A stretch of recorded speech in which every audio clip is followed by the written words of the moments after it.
अस्सलाम वालेकुम आदाब। आप देख रहे हैं द डेली न्यूज़। आप जो स्क्रीन में इस आदमी को देख रहे हैं, ये आदमी एसआईआर का हेयरिंग के लिए आया हुआ है। जैसे आप सभी को मालूम है कि अभी बंगाल में एसआईआर का हेयरिंग का काम चल रहा है।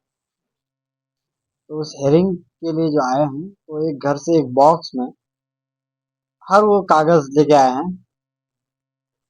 और वो कह रहे हैं कि कौन सी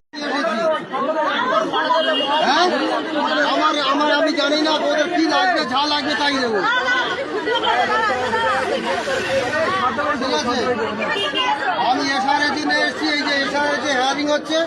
এই হেয়ারিং এর জন্য এই যে সমস্ত ডকুমেন্ট নিয়ে এসেছি ওদের যা লাগবে তাই দেবো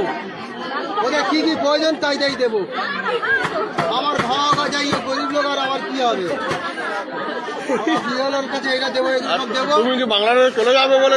না বাংলাদেশে যাতে না যেতে হয় আমরা প্রকৃত ভারতের নাগরিক কিনা সেটা বিএলওরা দেখুক আমার যত ডকুমেন্টস আছে আমি সব নিয়ে এসেছি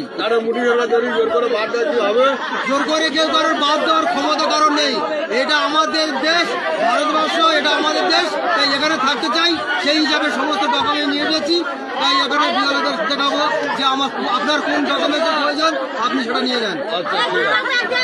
ঠিক আছে আপনি জমা দিয়ে দেন হ্যাঁ আমি সেই জন্য নিয়ে এসেছি সমস্ত ডকুমেন্ট নিয়ে এসেছি